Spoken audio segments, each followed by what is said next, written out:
নমস্কাৰ।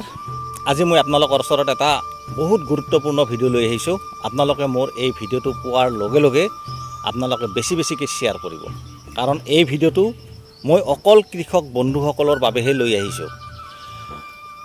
বৰ্তমান আমাৰ অসমৰ যি কৃষি মন্ত্ৰী মাননীয় পীযুষ হাজৰিকা ডাঙৰীয়াদেৱে কৃষিৰ ওপৰত অলপ গুৰুত্ব দিয়া দেখা গৈছে, আৰু এই চৰকাৰখনে কৃষিৰ ওপৰত অলপ গুৰুত্ব এইকাৰণে দিব যিহেতু কৃষি বিভাগটো অলপ কেলেংকাৰী থকা বিভাগ, প্ৰত্যেকেই জানে। কাৰণ কিয়, বীজৰ পৰা ৰাসায়নিক সাৰৰ পৰা মাজে মাজে কেতিয়াবা কেলেংকাৰীৰ কথা শুনিবলৈ পোৱা যায়, যাৰ বাবে কৃষিমন্ত্ৰীয়ে ইয়াৰ ওপৰত অলপ গুৰুত্ব বেছিকৈ দিছে। মোৰ ক'বলগীয়া কথা হৈছে কি,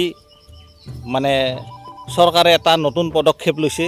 সেই পদক্ষেপটো হৈছে কি, যিসকল কৃষকে কৃষি কৰ্মৰ লগত জড়িত হৈ থাকে, ব্যৱসায়িক ভিত্তিত কৃষি কৰ্ম কৰে, প্ৰত্যেকজন কৃষকৰ কৃষি কাৰ্ড লাগিব। প্ৰত্যেকজন কৃষকে কৃষি কাৰ্ড বনাব লাগিব, আৰু কৃষি কাৰ্ড বনাব লগা হ'লে নিজৰ নামত জমাবন্দী থাকিব লাগিব, অৰ্থাৎ নিজৰ নামত মাটি থাকিব লাগিব, আধাৰ কাৰ্ড লাগিব, আৰু হয়তো কিছু ডকুমেণ্টছ লাগিব পাৰে।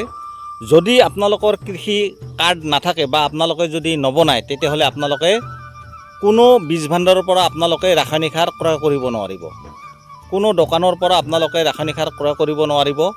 মই এইটো কথাও জানিব পাৰিছোঁ বা শুনিছোঁ, যিসকল কৃষকৰ কৃষি কাৰ্ড থাকিব, তেওঁলোকৰ কেইবিঘা মাটি, সেই অনুপাতে চৰকাৰে কিছু ৰাসায়নিক সাৰ নিৰ্ধাৰণ কৰি দিব যে বিঘা প্ৰতি ইমান কিলো সাৰ দিব লাগিব, আৰু সেইমতেহে এলটমেণ্টটো দোকানবিলাকত আহিব বুলি মই শুনিছোঁ। এতিয়া চৰকাৰৰ এই পদক্ষেপটো কিমান দূৰ কৃতকাৰ্যতা লাভ কৰে সেইটো মই নাজানো, পিছত হয়তো গম পোৱা যাব যে কৃতকাৰ্যতা কিমান দূৰ হয়। মোৰ ক'বলগীয়া কথা হৈছে কি, যে বেছিভাগ কৃষকৰে কৃষি মাটি নাই, অৰ্থাৎ নিজৰ নামত মাটি নাই। বিশেষকৈ ব্ৰহ্মপুত্ৰৰ কাষৰীয়া যিবিলাক চৰ অঞ্চল আছে, সেই চৰ অঞ্চলবিলাক সম্পূৰ্ণ চৰকাৰী মাটি, আৰু সেই চৰকাৰী মাটিতে খাছ মাটিতে কৃষকসকলে কৃষি কৰ্মৰ লগত যুগ ধৰি জড়িত হৈ আছে। গতিকে তেওঁলোকৰ যিহেতু নিজা মাটি নাথাকিব, নিজৰ জমাবন্দী নাথাকিব, গতিকে জমাবন্দী নাথাকিলে তেওঁলোকে ৰাসায়নিক সাৰ ক্ৰয় কৰিব নোৱাৰিব। সেইকাৰণে মই কৈছোঁ যে এই যিটো পদক্ষেপ লৈছে চৰকাৰে, এই পদক্ষেপটো কিমান দূৰ কৃতকাৰ্যতা লাভ কৰিব সেইটো পিছতহে জনা যাব। গতিকে মোৰ এটা আহ্বান কৃষক বন্ধুসকলক, যিবিলাক আমাৰ ব্ৰহ্মপুত্ৰৰ কাষৰীয়া চৰ অঞ্চলৰ কৃষক বন্ধু আছে, তেওঁলোকক মই আহ্বান কৰিম যে আপোনালোকে জৈৱিক পদ্ধতিত খেতি কৰা আৰম্ভ কৰক। লাহে লাহে জৈৱিক পদ্ধতিত খেতি কৰা আৰম্ভ কৰিলে আপোনালোকে ৰাসায়নিক সাৰ যদি প্ৰয়োগো নকৰে কোনো কথা নাই, জৈৱিক পদ্ধতিতে আপোনালোকে বহুত উৎপাদন পাব। গতিকে আপোনালোকে প্ৰথম অৱস্থাত আপোনালোকে গোটেই মাটি আপোনালোকে জৈৱিক পদ্ধতিত খেতি কৰিব নালাগে, কেৱল মাত্ৰ আপোনালোকে আধা বিঘামান মাটিত আপোনালোকে জৈৱিক পদ্ধতিত খেতি কৰি আপোনালোকে প্ৰমাণ চাওক খেতিবিলাক কেনেকুৱা হয়।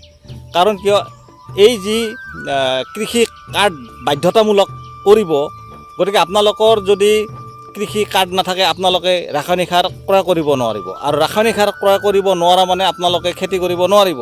গতিকে সেইকাৰণে আপোনালোকে লাহে লাহে জৈৱিক পদ্ধতিত খেতি কৰা আৰম্ভ কৰক, তেতিয়াহ'লে আপোনালোকৰ ৰাসায়নিক সাৰ নহ'লেও কোনো কথা নাই। এইটো মই আপোনালোকক আহ্বান কৰিছোঁ।